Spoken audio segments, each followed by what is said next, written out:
أعوذ بالله من الشيطان الرجيم.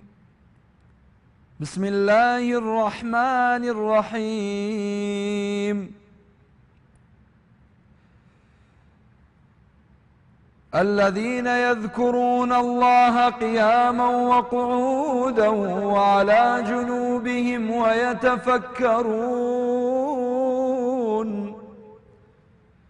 ويتفكرون في خلق السماوات والأرض ربنا ما خلقت هذا باطلا سبحانك فقنا عذاب النار. ربنا إنك من تدخل النار فقد أخزيته وما للظالمين من أنصار.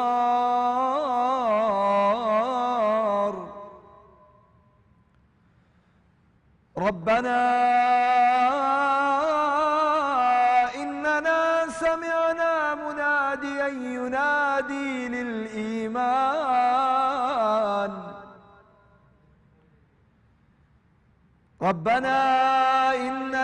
سمعنا مناديا ينادي للإيمان أن آمنوا بربكم فآمنا. ربنا فاغفر لنا ذنوبنا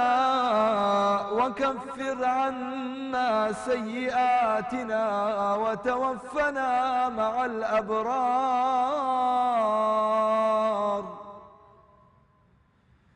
ربنا وآتنا ما وعدتنا على رسلك ولا تخزنا يوم القيامة إنك لا تخلف الميعاد.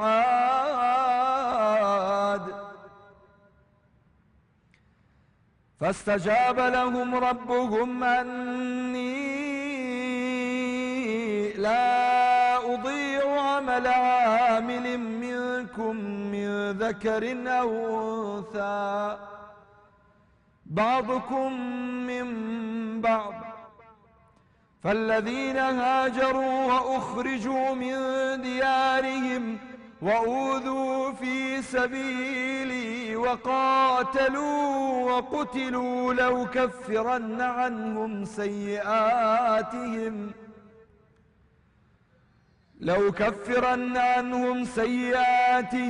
ولأدخلنهم جنات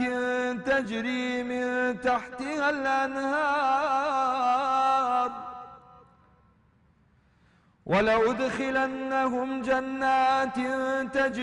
من تحتها الأنهار ثوابا من عند الله والله عنده حسن الثواب.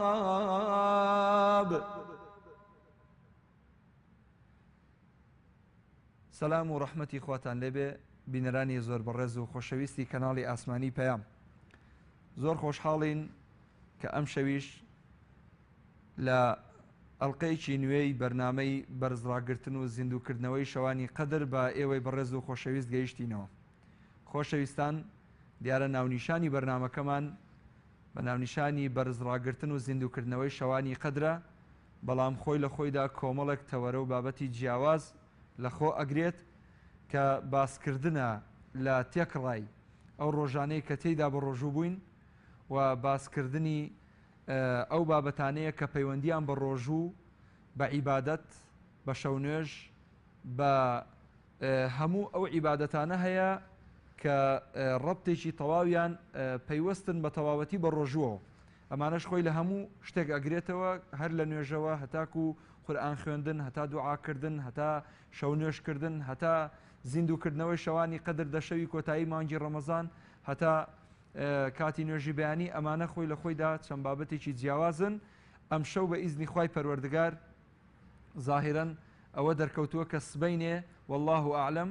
جەژن نییە سبەینێ تەواوکەری سی ڕۆژی تەواوکەری مانگی ڕەمەزانە ئینشاءالله ئەگەر خوای گەورە لێمان وەرگێ قبوڵیکە بۆیە ئەم شەو ئینشاءالله باس لەو خۆشیە ئەەکەین کە مرۆڤ بەدەستی ئەهێنێ لە دوای ماندووبوونێکی زۆر لە سی ڕۆژی ڕابردووی مانگی ڕەمەزان و پرۆسەیەک بەجێ گەێنرا ئەویش پرۆسەی مانگی ڕەمەزانە بریتیە لە سی ڕۆژ لە کۆمەڵێک سەعات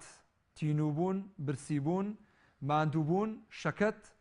هەموو ئەمانە ڕووی لە بەندەکانی خوا کردووە کە خوای گەورە خوای تەعالە ئەوەندە ئەفەرمێ ئەڵێ ئەسەوم لی و ئەنە ئەجزی بهی من خۆم ئەزانم چۆن پاداشتیان ئەدەمەوە ئێمە ڕوە و خۆشیێکی زۆر ئەچین لە ڕۆژانی داهاتوە ئینشاءالله ئەویش جەژنی ڕەمەزانی پیرۆزە بۆیە پێویستە ئینشاءالله بزانین لە مامۆستای زۆر بەڕێز و خۆشەویستەوە ئەویش مامۆستا عەبدولحەمید سیوەیلیە کە ئەمڕۆ میوانی ئەم بەرنامەیە بزانین ئەم خۆشیانە چین کە ئینسانی مسلمان بەدەستیان ئەهێنێ و کە ڕۆژانی داهاتوو ئینشاءالله ئەو خۆشیانە ئەبنە مایەی ئێستراحەت بوون و ئارام بەخشی ئەو دڵانەی کە لە سی ڕۆژی ڕابردووە زۆر ماندوو بوون بۆ ئەم مانگە پیرۆزە بەخێر بێ مامۆستای گیان سەر و سەرچاوان زۆر سپاس بۆ ئامادەبوونت زۆر بەداوای لێبردنەوە پێشەچێکەکەم زۆر دوور و درێژ بوو بەڵام حەزم کرد بەرچاوڕوونیەک بم بە بینەرانی خۆشەویست کە ئەم مانگە مانگێکی پڕبەرەکەت بووە ئەوەی کە تێیدا ماندوو بووە ئینشاءالله پاداشتەکەی لە لای خوای گەورە وەرەگرێ و هەر ئاماژەی پێکراوە ئەو شتش کە للصائم فرحتان فرحة عندما يفطر وفرحة عندما يلاقي ربه إن شاء الله کە خوای گەورە ئەبینێ و چاوی بە خوای گەورە ئەکەوێ و دووەم خۆشیش ئەوەیە کە إن شاء الله ئیفطاری کردوتەوە ئیفطاریش بە معنای ڕۆژانە بێت یاخود تەواوکەری ئەو سی ڕۆژە کە کۆتایی پێهاتوە ئەمڕۆ سبەینێ ئەبێتە کۆتا ڕۆژی مانگی ڕەمەزان دووبارە بەخێر بێی سەر و سەرچاوان زۆر سپاس بۆ ئامادەبوونیت ئەگەر سڵاوی لە بینەران بکەیت دواتە دێنە سەر پرسیارەکان بسم الله الرحمن الرحيم الحمد لله والصلاة والسلام على رسول الله محمد وعلى آله وصحبه ومن والاه صلاة ورحمة خوای گەورە لە سەرجەم بینەرانی کەناڵی ئاسمانی پەیام لە کوردان لە هەر شوێنێکان خوای گەورە بەرەکات و ڕەحمەتی خۆیمان بەسەرا بڕێژێ لە ڕاستیدا ئێمە لە ئەوە ڕۆژۆ خۆشحاڵ بووین و شادمان بووین و بە زەردەخەنەوە پێشوازیمان لە مانگی ڕەمەزان کردووە ئێستاش کە کۆتا شەوی مانگی ڕەمەزانی پیرۆزە هەر بە هەمان زەردەخەنەوە بە هەمان خۆشحاڵیەوە کۆتایی بە مانگی ڕەمەزان دێنین و شادیانەی جەژنی ڕەمەزانی ئێمە ئەوەیە کە الحەمدوللا توانیمانە ڕەمەزان کە یەکێکە لە بنەما سەرچیەکانی ئاینی پیرۆزی ئیسلام و یەکێکە لە فەریزەکانێک کە خوای گەورە لەسەر ئومەتی محەممەد صلی الله عليه وسلم فەرز کردووە توانیمانە جێبەجێ بکەین سوپاس بۆ خوای گەورە ئێمە شادمانین سەبارەت بەم عیبادەتەوە لێرەوە داوا لە هەموو خەڵکی کوردستان دەکەم کە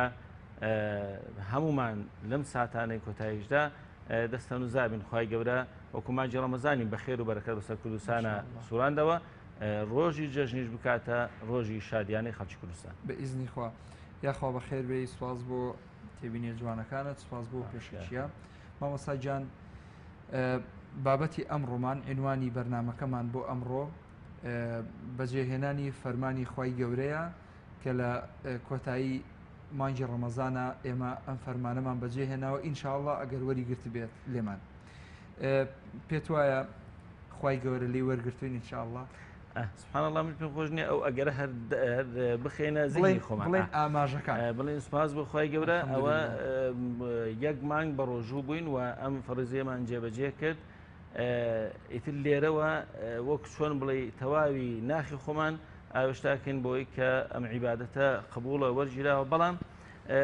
لەوانەیە پێویست بەوە بکە کۆمەڵی ئیستیعداداتی ئەخلاقی ئێمە هەبێ سەبارەت بەوەی کە کاتێککە من ئەم عیبادەتم ئەنجام داوە و یەقینم هەیە خالقێک کە ئەوەندە مهرەبانە ئەوەندە بەبەخشندەیە لەسەر زاری پێغەمبەرەکەی صلی الله عليه وسلم پێمان دەفەرمێ الصوم لي وأنا أجزي به ئیتر ڕۆژوو بەدەل لەوەی کە سەبرمان هەیە بۆ خۆی ئەفەرمێ ئینەما یوفە الصابرون ئەجرهم بغیر حیساب کە سەبر پاداشتەکەی دیار نییە ڕۆژوش بە هەمان شێوە خوای گەورە فەرمێ الصوم لي وأنا أجزي به کاتێک ڕۆژوو خوای گەورە فەرمێ بۆ منە و خۆم پاداشی ئەدەمەوە و لە نەتیجەشە هەر لەو درێژەی ئەو فەرمودەیە ئەفەرمێ للصائم فرحتان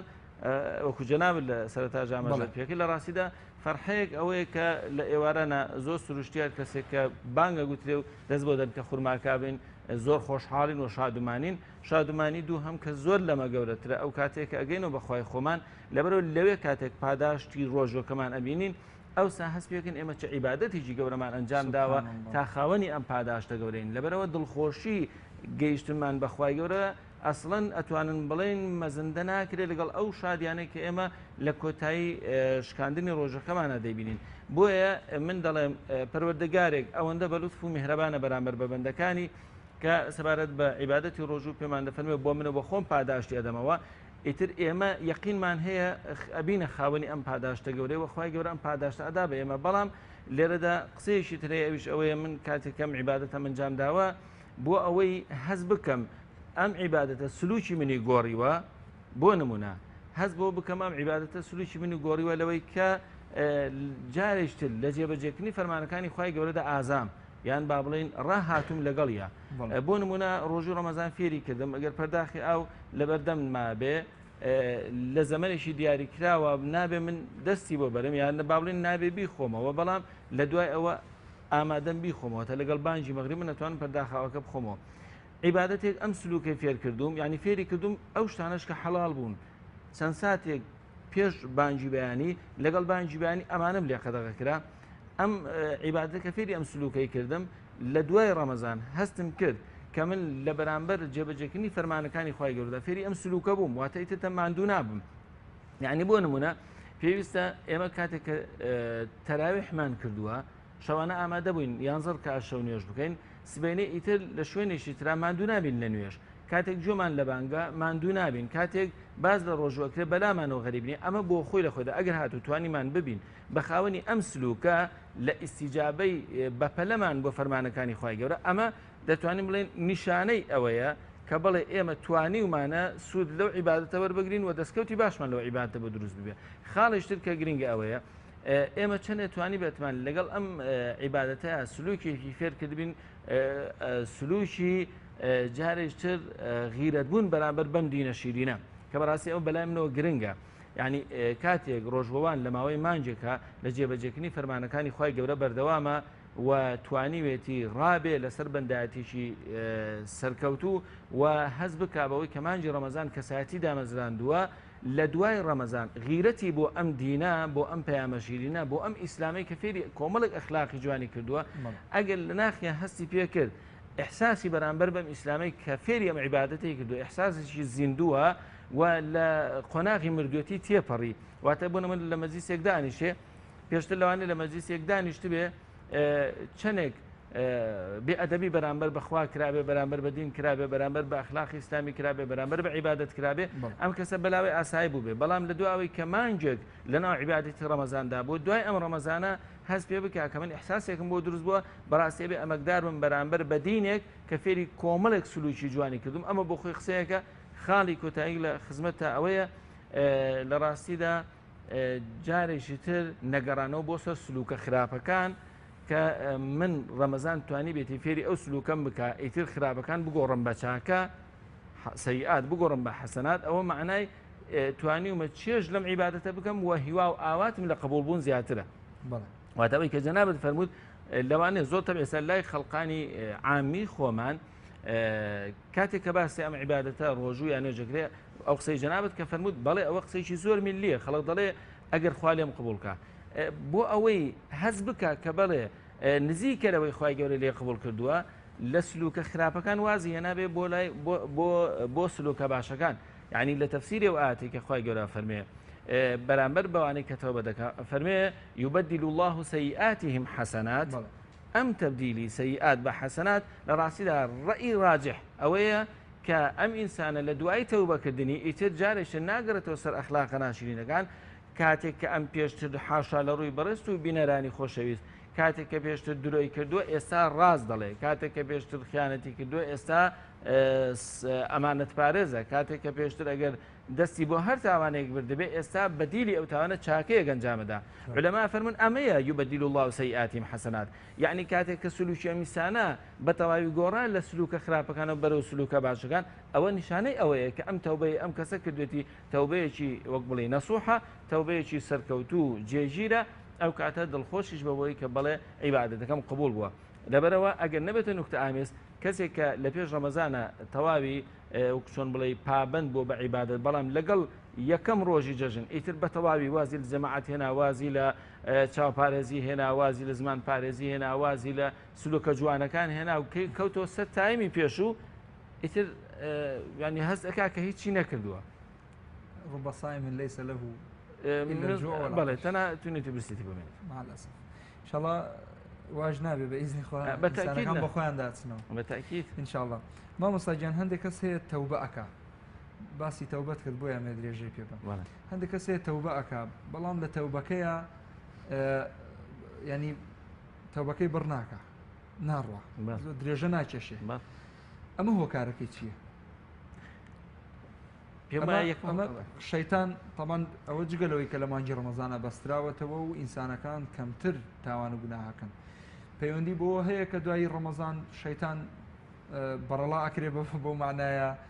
دێتەوە سەر نەفسی ئینسانەکان و زاڵ ئەبێتەوە بەسەریان دووسێشت هەیە یەکەم مادام ئادەمی زادە كل بني آدم خطاء وخير الخطائين التوابون يعني حاڵەتێکی ئاساییە مادام ئادەمی زادە زۆر ئاساییە تووشی هەڵە و تاوان و خراپەکاری بێ خاڵێکی تر ئەوەیە مانگی ڕەمەزان بۆ خۆی کەش و هەوایەکی ئیمانی بەهێز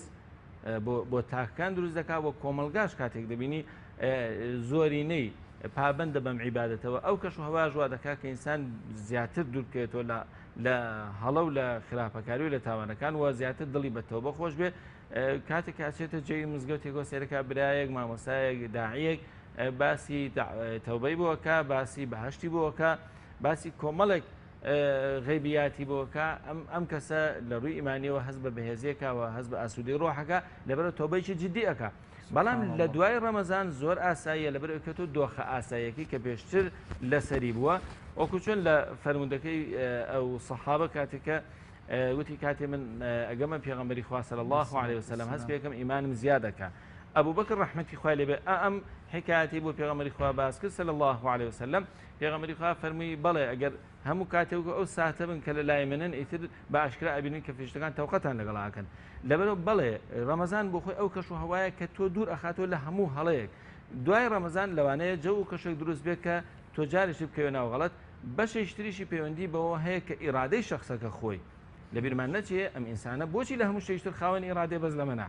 یعنی پێویستە لەمەش خاوەن ئیرادە بێ بۆ نمونە لە ڕەمەزان بۆ خاوەن ئیرادە بووی 16 سەعات لە خواردن و خواردنەوە و حەزەکان هەمووی خۆت پاراست بۆچی لە ئەو شتانەی کە خۆت هەست پێەکەی پێویست و محتاجی پێی خاوەن ئیرادەی بۆ نمونە ئەمە حاڵەتێکی ئاساییە کاتێک کە تەلەبەیەک هیوا و ئاواتی ئەوەیە دەرەجەی باش بنێ وە شوێنی باش وەری بگرێ سەیر دەکەی بەلاوی ئاساییە 18 سەعات لەسەر یەک ئەخوێنێ سعی ئەکا خۆی لە کەسوکاردا ئەبڕێ لە ماڵدا ئەبرێ لە خواردندا ئەبرێ لەبەرە بڕیاریەوە ئیرادەی یەکلای کردوەوە کە ئەبێ من نەتیجەیەکی باش بەدەست بێنم بۆیە لە جارێکتر نەگەڕانەوە بۆ سەر هەڵەکان بەڕاستی پێویستی بە ئیرادەیە ئەبێ ئەم ئینسانە ئیرادەی خۆی بڕیار لەسەرەوە بدا کە من نابێ بگەڕێمەوە سەر ئەو هەڵە و تاوانانەی کە پێشتر ئەنجام داوە یعنی بیرکردنەوە لە خودی خۆی ئینسان لەوەی کە چەندێک من کائینێکی بەرز و بەڕێزم خوای گەورە نەک تەنها ئاسمان و زەوی بەڵکو ئەوەی کە لە ئاسمان و زەویشدایە هەرمووی مسەخەر کردووە بۆ من و منی کردو بە خاوەنی دەسەڵات لەم کەونەدا ئیتر بەسە بۆ ئەوەندەی کە ئەم ئینسانە لە عیبادەتی بۆ خوای پەروەردگار و لە بەندایەتی بۆ خوای پەروەردگار هەست بۆ بکە من کەسایەتیشی زۆر بەهێزم و نابێ ئەوەندە لاواز من لە بەرامبەر هەر هەڵەیە کە دێتە بەردەم ئیتر من وەکشۆڵە ئیلا هەز بکەم کە ئەم دەلاقی هەڵێ ئەبێ ئەم دەلاقی تەنا بەیان تێپەڕم جادەیەکی فراوان هەیە لە چاکەکاری من هەمووی وازێ بێن و ئیلا بڕێ بدەم بەناو دەلاقەیەکی کەسکی تاوانە بڕۆم بەڕاستی ئیرادەی شەخصەکەش بۆ خۆی تەسیرەکە باشە مامۆستا سوبحان الله ئەگەر تەماشا بکەین بەندەکان کە هەڵە ئەکەن کە بەردەوامیژە بن لەسەر هەڵەکانیان لەگەڵ ئەوەی کە خوای گەورە پێی ناخۆش ئەم هەڵانە ئەکەن دواتر خوای پەروەردگار یوبەدل الله سەیئاتهم حەسەنات یعنی هەر بمجرد ئەوەی یەک تەوبە ئەکەنیان هەر داواکەن خوا لێیان خۆش بێ من شتێکم بیست لەسەر ئەو بابەتە کە مەلایکەی لای ڕاست و لای چەپ لای ڕاست ئامادەن بۆ نووسینەوەی چاکەکان هەر بە مجردەوەی کە نیەتت هێنابێ لای چەپیش ناینووسێ هەتا ئەو کاتی ئەیکەی دواتر ئەیکەی کە مەلایکەی لە ڕاست پێڵە لە جارێمەی نووسەتاک و تەوباکە ئەمە بۆچی ئەگەڕێنیتەوە ئەوەش مەزدەری ئەوەش لە چوە هاتووە کە نەک لە چوە هاتووە عفۆن بەڵکو مەزدەری ئەوشمان بۆ ڕوون کەرەوە کە خی گەورە یەک ڕەحمەتی نازل کردێتە سەر زەوی و نەوەتونی لای خۆی هێشتێتەوە ئەمە یەک ڕەحمەتە ئەوە نەیە ئەی نەوەتونەوەکەی چۆنە بالتأكيد من جاري سر أو تكا فرمي يبدل الله سيئاتهم حسنات براسي من تيجيشنيش خوم هي و أو عندك قناعتهم بتيجيشنيش خوم هي تازل سر أو خطأ وكسون الله الرحم كندو أيش أويا أم إنسان كاتك كبرياريا بقرته ولا يخوي خوي يتر سلوكي أقوري لهم أو خرافاني كيف يشتر أنجام دام برو شاكا خوي جورا أو عند برحمه بزية درجاي توبة كيدا نقصوا لسوكو تاج أفرمي في غمر إخوة صلى الله عليه وسلم إن الله يقبل توبة العبد ما لم يغرغر خواهي قولا توبة وقرانوي بندي خوي ورد قريه حتى أو كاتيقات جان الله بشويشي قشتي خواهي قولا درقاي توبة دانا خستوها درقاي رحمتي خوي بردوام كراوة ودرقاي توبة دانا خستوها أو كاتي روج لروج آوا وحالدي أما أنا هر همي تواوي مجال دانا ببندكاني خوي كأم بندية لراسي ده هیچ کات مأویز نبی لرحمی خواهی گبره و او کاتی که هلی اکا توبه اکا دوای هلک اکا توبه اکا توا همو جارك ام توبه أنا لراسي ده جارش اللي خوشبوني خواهی گبره در خابو ام بندانه مولتیش يعني براسي رحمی خواهی گبره ناتوان دری وقت شون لما زنده بکری ناتوان دری اندازه سازی بکن اما هندێک جار لوانی اللي ما انتیگه چه کاتی که باز لبزیه کان خواهی گبره کن لمهربانی خواهی گبره کن أو كما مهربان وبزيك أخوي قبل قراري دا ولا إيمي مرو وجودي به أبوت تصور بو أو مهرباني أخوي قبل لكن لبروا زوجار كرد أهني بريارة كمان كرد أهني أو تصوري كهمان أجرنا أخوي قبل سبحانه وتعالى أو أندب بخشن دا أو أندب مهربان برامبر بندكاني لجيب بجي كردني أو لي خوش بوني كأخوي قبل قراري دا وبو بندكاني لراسي دا لواني هر أو أندا كم نبي كأم بندية داوای لێ خۆش بوون لە خوای گەورەکە ئیتر خوای گەورە دەرگای ڕەحمەتی خۆی بۆ ئەکاتەوە حتا علەمان دەفەرمون لە تەفسیرە و ئاەتی کە قورئانی پیرۆز باسی ئاوەکانی بەهەش دەکات خوای گەورە باسی هەنجوینی بەهەش دەکات باسی ئاوەکانی بەهەش دەکات لە دوای ئەوەی کە فەرمێ ماین غەیرە ئاسین بە دوای ئەوەیە لە ئاەتەکە ئافەرمێ یەکێک لە بەخشندەیەکانی خوای گەورە لە بەهەشتا و مەغفیرە لێ خۆشبوونە ئەمن بۆ خۆم لە فەقیەتی کاتێک گەیشتن بەو ئاەتە باشە یەکسەر ئەو پرسیارم بۆ دروست بوو کەسێک کە چۆتە بەهەش یعنی خوا لێی خۆش بووە ئەی لە بەهەش یعنی چی وا ماغفیرە لە ڕاستیە ئیتر هەر بە دوای ئاڕۆیشتم تا لە ئەخیرە گەیشتمە ئەو نەتیجەیە لە نەتیجەی خوێندنەوەی ڕەئی زانانی ئەهلی تەفسیر بۆ تەفسیرە ئەم ئاەتە ئەفەرموون جاری وای ئەم بەندەیە تاوانی ئەنجام داوە لە بیری چووە یان ئەسڵەن تاوانەکە بەلای خۆیەوە احتیاجی تەوبەیەکی سەریانە بۆ لە بیری چوە تەوبەی نەکردووە کاتێک خوای گەورە ئەی خاتە بەهەشتی بەرینی خۆی لە بەهەشتا یەکێک لە نیعمەتەکانی خوای گەورە ئەوەیە خوای گەورە نیشانی ئەدا کە تۆ ئەم هەڵەیەشت کرد تەوبەشت لێ نەکرد بەڵام من لێت خۆش بووم یعنی لە بەهەشتا ئیتر تازە تۆ ناگەڕێیتەوە بۆ ئەو هەڵەیەش کە تەوبەت لێ نەکرد بوو خوای گەورە کە تۆی بە مستحقی بەهەشت زانی لەوێشا بە هەمان شوێ مێرەبانی خۆی دەکات لەبەرەوە من ئەڵێم ئاد ئینسانەکان بە وەک بڵێ دەست لە نعمەتی لێ خۆشبوونی خوای گەورە هەڵنەگرن هەتا ئەو ساتێک کە ئەکەونە جیانە الله قل يا عبادي الذين أسرفوا على أنفسهم لا تقنطوا من رحمة الله إن الله يغفر الذنوب جميعا خوای گەورە لە هەموو تاوانەی خۆش دەبێت حتى هەندێ بانخواسێ لەوێ یەکسەر ئەڵێ ئیلا شیرک نەبێ کاکە شیرکش خوا لێی خۆش دەبێت لەو کاتی کابرا شیرکی بۆ خۆش قەرار داوە دوای ئەڵێ لا ئیلاها ئیلا الله دێتە ناو ئیسلامەوە ئیتر ئەوەش تەواو بوو ئەو شیرکە کە خوای گەورە هەڕەشەی کردووە قابل نێ خۆش بێ ئەوەیە کە کابرا بەم شیرکەوە ئەمرێ ئێدی خۆی ماڵی خۆی وێران کرد کاتێ بەم شیرکەوە ئەمرێ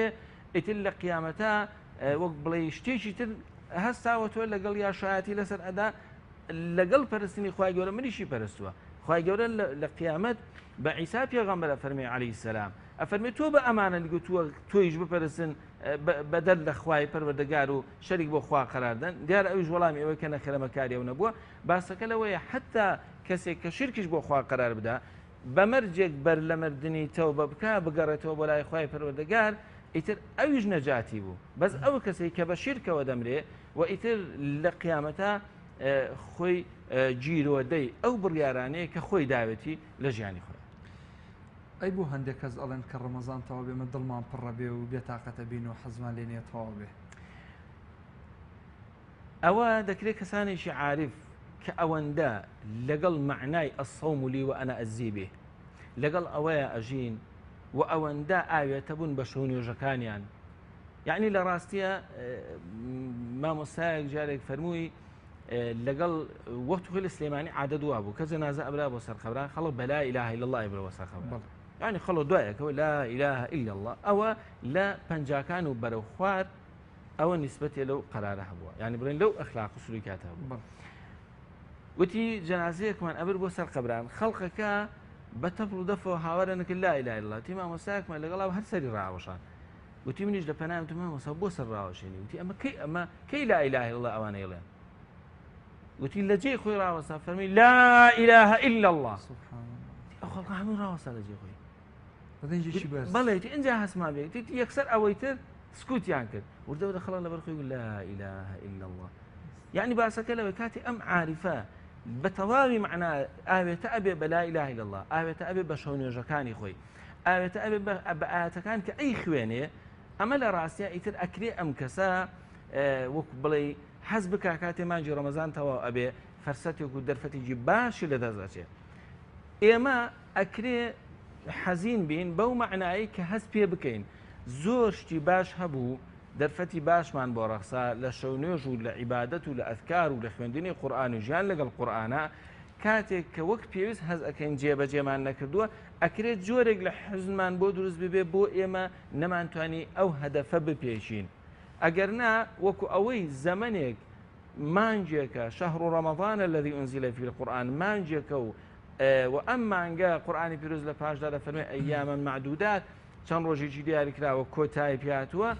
ئەکرێ ئێمە وەکو شێوەیەکی گشتی وا هەز بکەین مادام من توانیومە نەجاحەت بێنم لەوەی ڕۆژەکان سواز بۆ خوای گەورە زاهرن تیا بە ڕۆژوو بووم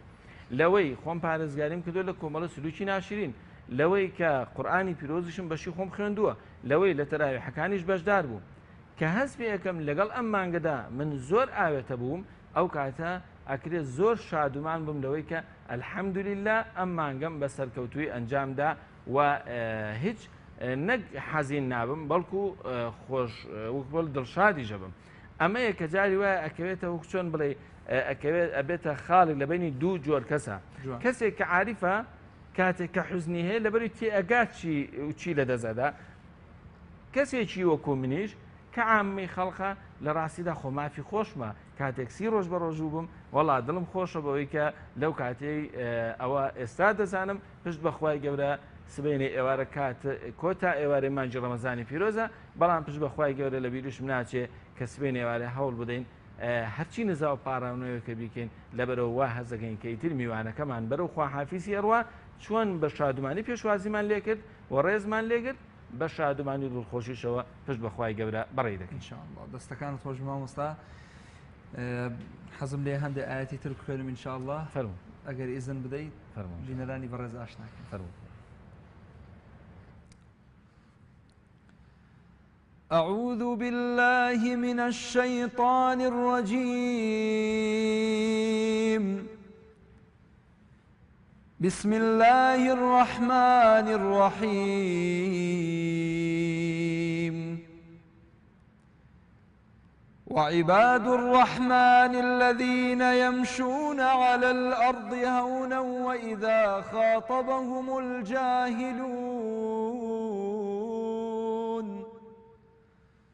وإذا خاطبهم الجاهلون قالوا سلاما والذين يبيتون لربهم سجدا وقياما والذين يقولون ربنا اصرف عنا عذاب جهنم إن عذابها كان غراما إنها ساءت مستقرا ومقاما والذين إذا وأنفقوا لم يسرفوا ولم يقتروا وكان بين ذلك قواما والذين لا يدعون مع الله إلها آخر ولا يقتلون النفس التي حرم الله إلا بالحق ولا يزنون ومن يفعل ذلك يلقى أثاما يضاعف له العذاب يوم القيامة ويخلد فيه مهانا إلا من تاب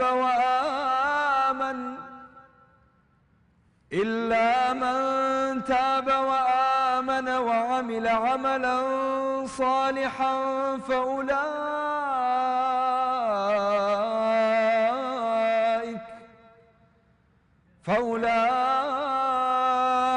فأولئك يبدل الله سيئاتهم حسنات وكان الله غفورا رحيما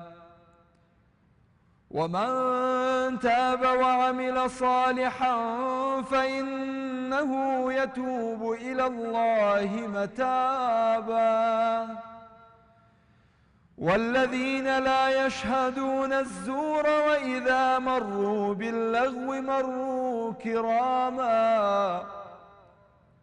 والذين إذا ذكروا بآيات ربهم لم يخروا عليها صما وعميانا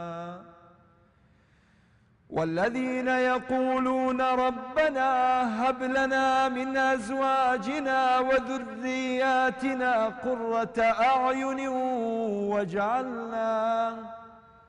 واجعلنا للمتقين إماما أولئك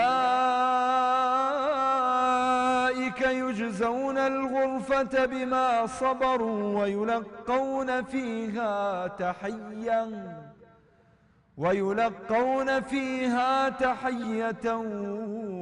وسلاما خالدين فيها حسنت مستقرا ومقاما قل ما يعبأ بكم ربي لولا دعاؤكم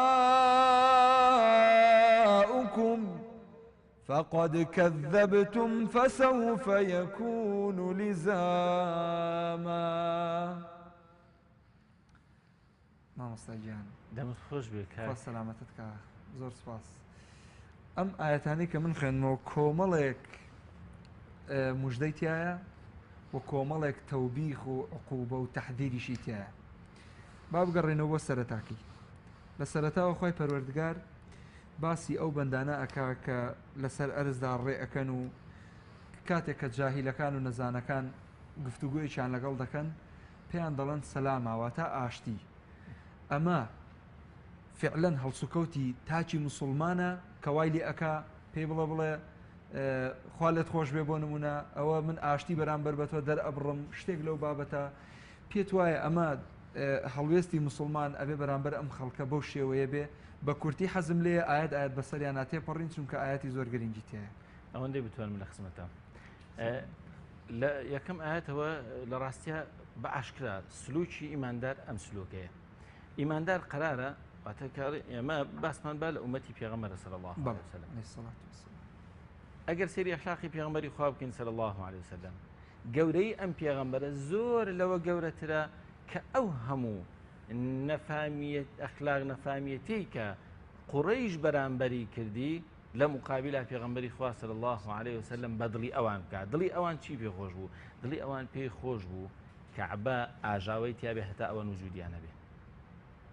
دڵی ئەوان پێی خۆش بوو ئەم پێغەمبەرە صلی الله علیه وسلم نەبێ بە ڕەحمەت، ببێ بە زەحمەت، ببێ بمایی ناڕەحەتی بۆ دڵەکان، بۆ دایک و باوکەکان، بۆ برا خوشکەکان. لەبەرەوە لە ڕاستیدا هەر لەوێوە ئەم پێغەمبەرە صلی الله علیه وسلم لە سلوکی ناشرینی ئەوان چ وەڵامێک دەداتەوە؟ ئەفەرمی ئیذهبوا فأنتم الطلقاء سبحان الله. بڕۆنێەوە ئازادن. ئازاد لە چه حاڵەتێک لەو کاتێک پێغەمبەری خوا صلی الله عليه وسلم ئەبێتە خاوەنی مەکە و تەواوی دەسەڵاتی هەیە،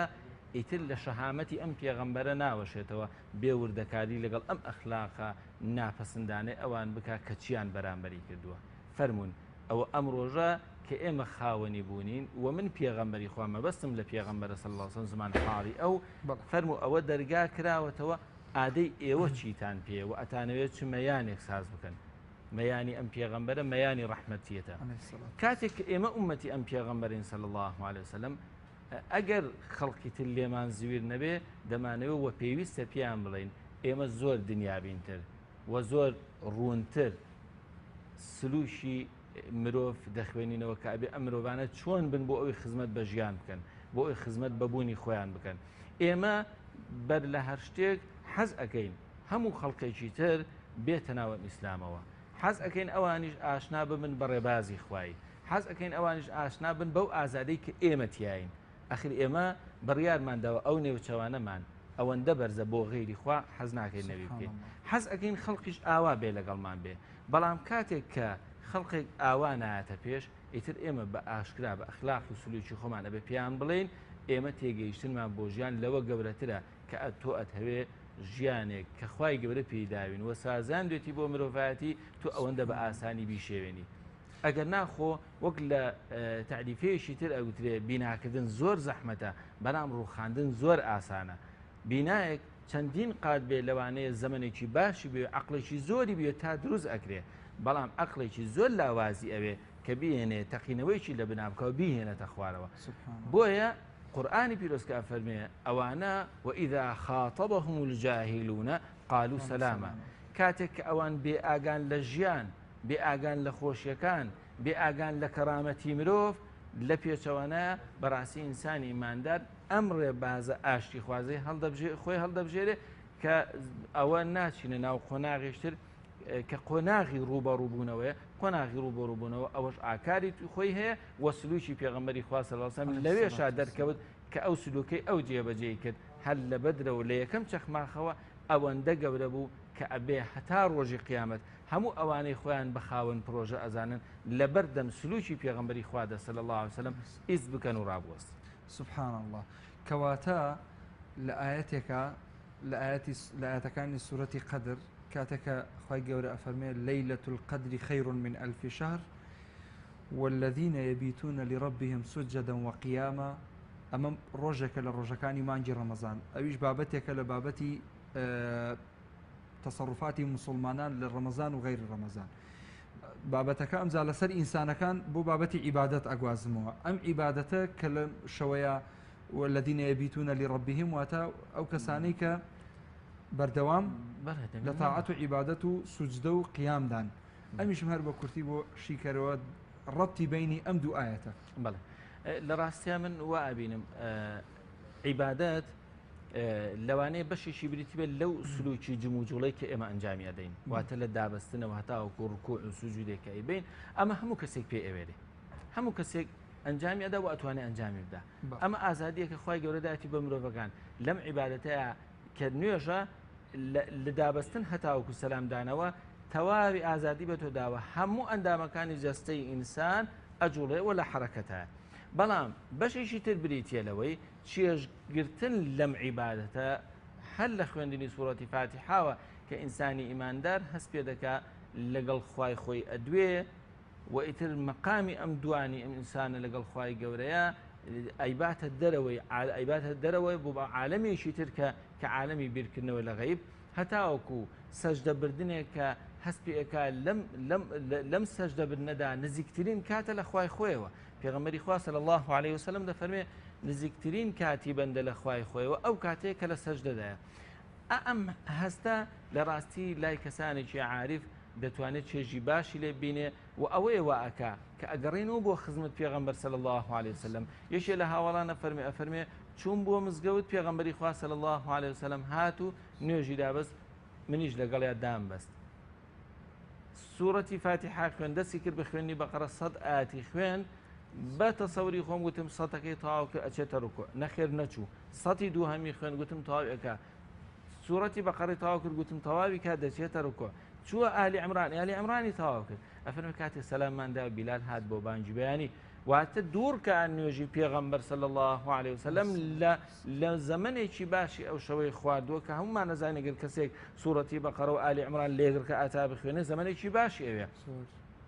ئەم سەحابەیەک کە لە دوای پێغەمبەرەوە صلی الله عليه وسلم چێژێک کە ئەم سەحابەیە دەیکا قەن ناگاتە ئەو چێژەی کە ئێمە ئێستا زۆر جار بەداخەوە لەوانەیە ئەگەر مامۆستا دە ئاەت بخوێنێ ئیتر بە تەواوی بێزار ئەبین بێتاقەت ئەبین و بتێونە دەنگمان لێبەرز ئەبێتەوە لەبەرەوە ئەمەی کە قورئانە فەرمێ والذین یبیتون لربهم سجدا وقیاما لە ڕاستیدا ئەتوانین بچینە ناو ئەوەی کە بەڵێ کەسێک کە بە تەواوی تام و چێژ لەم عیبادەتە ئەگا و کاتێک ئەمێنێتەوە ئەزانێ بۆچی ماوەتەوە لەوانەیە ئەمە ئەو بابەتە بێ هەرچەند هێشتا ئێمە خۆیشمان مەویز ناکەین لەوەی ئێمەش کە سەجدە ئەبین تەنها بە یەکجار سبحان ربی الأعلى ڕکوع ئەبین بە یەکجار سبحان ربی العظیم بەمەرجێک ئاگامان لە عیبادەتە بێ پشت بەخوای گەورە ئەو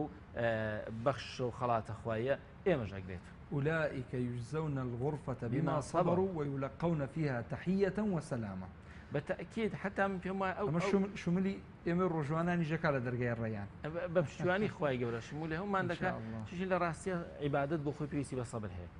يعني عبادة بخوي بيسي بصبر هي لبرو إنسان لواني أجر تيكلام نبي لقل مهامي بنداتي بخواي قبل ئەم سلوکی نوێژ و ڕۆژ و حەج و زەکات لە ڕاستیدا بارگرانیەکە بۆی یعنی ناتوانێت تعاملکە بۆیە لە ئەوە سەرەتای ڕەمەزانەوە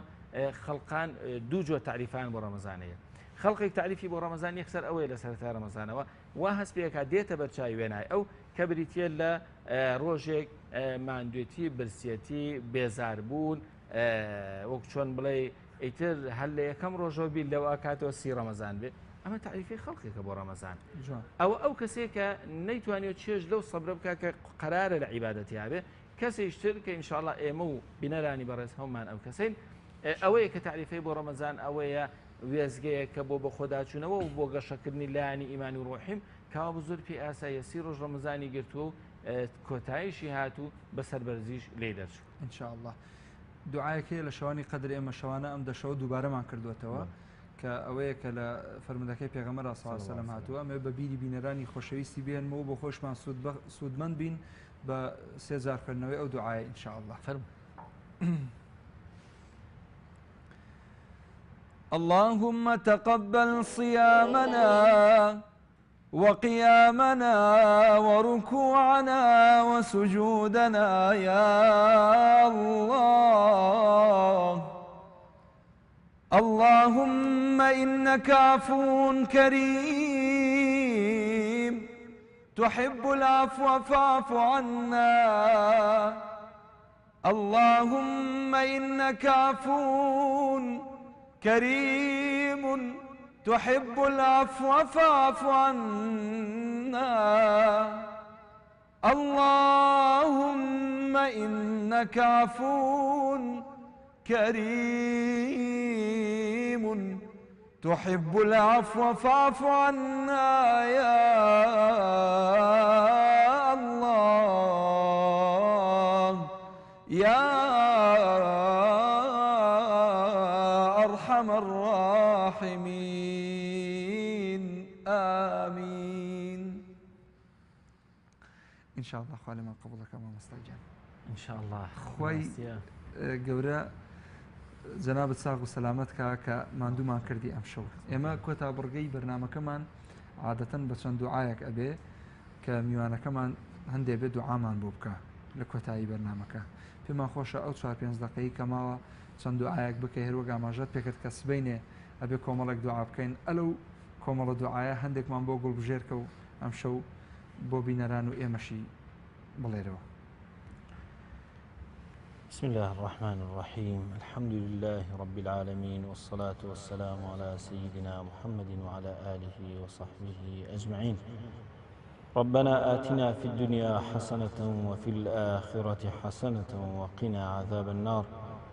اللهم إنك عفو تحب العفو فاعف عنا يا ربي خواي قوله داواليك برحمته ومهرباني خوت یا ڕەبی خوای گەورە لە تاوانەکانمان خۆش بی یا ڕەبی خوای گەورە لە تاوانی دایک و باوکمان خۆش بی خوای گەورە لە تاوانی ئەوانە خۆش بی کە لە پێشمانەوە بە ئیمانەوە ڕۆیشتن خوای گەورە خۆت ئەزانی برایانێکمان هەبوون لە پێش ئێمەوە لەم کاروانی پڕخێر و بەرەکەتەیە بوون ئەوان ڕۆیشتن خوای گەورە دەرەجاتیان عالیکەی خوای گەورە ئێمەش بە ئیمان و ئیسلامەوە بژێنی وەکو ئەوان بە سەربەرزی بمانجێڕێەوە بەلای خۆت یا ڕەبی خوای گەورە داوا لێکەین بە ڕەحمەت و میهرەبانی خۆت لەم کاروانی پڕخێرەدا موفەقمان کەی شانێکمان پێ ببەخشی بتوانین ئەم پەیامە شیرینەوەکو خۆی بگەینە جێگای خۆی یا ڕەبی خوای گەورە داوا لێکەین لەم شەوە پیرۆزەیە کە شەوی کۆتایی مانجی ڕەمەزان خوای گەورە داوا لێکەین ئەوەی نەخۆشی هەیە شیفای بی زۆرێک هەن بە دیار نەخۆشەکانیانەوەن و چاوەڕی دوعای خێری ئیمانداران یا ڕەبی خوای گەورە شیفای نەخۆشەکانیان بی یا ڕەبی خوای گەورە ئەوانەی چاوەڕێنەوەی ساڵحن پێی ببەخشی یا ڕەبی خوای گەورە ئەوانەی قەرزدارن پشتیوانیان کە قەرزەکانیان بدەنەوە ئەوانەی بێمە ئەوان بە ڕەحمەت و میرەبانی خۆت بیان کەیتە خاوەنی مەئەوای خۆیان یا ڕەبی خوای گەورە ئەو دڵانەی لێک زویرن خوای گەورە بیان گێنیەوە بە یەکتر خوای گەورە داوا لێکەین ڕۆژەکانی کۆتایی مانجی ڕەمەزان و ساتەکانی کۆتایی مانجی ڕەمەزان بە خێر و بەرەکەت بەسەر ئەم میلەتەدا تێبپەڕێنی وەکو چۆن سەرەتا و ناوەڕاستی ئەم مانجی ڕەمەزانە هەمووی خێر و بەرەکەت بوو بۆ ئەم میلەتە خوای گیان یا ڕەبی خوای گەورە جەژن ڕەمەزانیش ئاوا بە خێر و بەرەکەت و شادی بەسەر ئەم کوردستانەیە تێبپەڕێنی یا ڕەبی خوای گەورە بە ڕەحمەت و میهرەبانی خۆت ڕەحمەت و میهرەبانی خۆت زیاتر بڕێژی بەسەر مرۆڤایەتیە بەسەر ئیماندارانە بەسەر موسڵمانانی مەزلوم و ستەملێکراودا یا ڕەبی خوای گەورە سەکینەتمان پێ ببەخشی یا ڕەبی خوای گەورە داوا لێکەین بە ڕەحمەت و میهرەبانی خۆت برا پێشمەرگەکانمان بپارێزی ئەوانەی بوونە مایەی پارێزگاری لە وڵاتە خوای گەورە بیان پارێزی ئەوانەی بریندار بوون شیفایان بدەی یا ڕەبی خوای گەورە ئەوانەی بەدەست برینەکانیان و ئەناڵێن شیفایان بدەی ئەوانەی بۆ ئەم کوردستانە گیانیان بەخشی خوای گەورە تەنها خۆت ئەزانی چۆن پاداش بدەیەوە ئەو پاداشتیان بدەیەوە کە خۆت پێی ڕازی یا ئەرحەم الراحیمین یا ڕەبی خوای گەورە داوا لێکەین بە ڕەحمەت و میهرەبانی خۆت ئەم برانەی لەم کەناڵەدا ئیش ئەکەن خوای گەورە بیان پارێزی لەگەڵ براکانیان لە هەرموو ئەو کەناڵانەی کە خێر و بەرەکەت و بانگەوازی ئەم دینە ئەگەێنن یا ڕەبی خوای گەورە بە ڕەحمەت و میهرەبانی خۆت موفەقیان کەی خوای گەورە بە ڕەحمەت و میهرەبانی خۆت ئەم ئاینی پیرۆزی ئیسلامە لەناو ئەم میلەتەیە زیاتر گەشەدار بێ یا ڕەبی خوای گەورە ئاشنایەتێکی زیاتری ئەم میلەتە لەگەڵ ئەم دینەیە زیادکەی یا ڕەبی خوای گەورە هەر کەسێک هیوا و ئاواتی خێر و بەرەکەتی ئەم وڵاتەیە بە ڕەحمەت و میهرەبانی خۆت موفەقی کەی یا ڕەبی خوای گەورە هەر کەسێک خێری ئەم وڵاتەی ئەوێ خێری ئەوێ بۆ ئەم وڵاتە خوای گەورە هەر کەسێک دڵسۆزە بە دین و ئەخلاقی ئەم میلەتە خوای گەورە هیدایەتی بێ و موفەقی کەی زیاتر هەر کەسێک بەرامبەر بە میلەتە بەرامبەر بە دین و ئەخلاقی ئەم میلەتە پیلانی پێ خوای گەورە پلانەکانیان بەسەر خۆیان نابژێڕیەوە خوای گەورە ئەم کوردستانە زیاتر ئاوەدان کەی زیاتر ئارامی باڵچێشێ بەسەریا یا ئەرحەم الراحیمین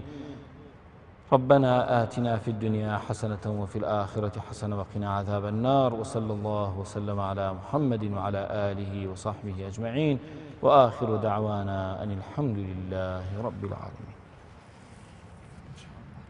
خی گەورە پاداشت بەتە مامۆستاکە ساغ و سەلامەت بی زۆر سپاس بۆ ئامادەبوونی شت دووبارە بینەرانی زۆر بەڕێز و خۆشەویستی کەناڵی ئاسمانی پەیام لێرەدا و بەم شێوەیە هاتینە کۆتایی ئەم بەرنمەیە و تەواوی ئەو زنجیرە بەرنمەیە کە لە شەوانی قەدر پێشکەش بە ئێوەی بەڕێز و خۆشەویست کرا خۆشەویستان و بەڕێزان ئەوەی کە ئێمە داوامانە لە ئێوەی خۆشەویست هەر ئەوەندێ دوعای خێرمان بۆ بکەن سپاس بۆ ئەو برا خۆشەویستانەی کە لە پشتی کامێرا و لە ژووری کۆنتترۆلەوە هاوکارمان بوون خی گەورە پاداشتی خێریان بداتەوە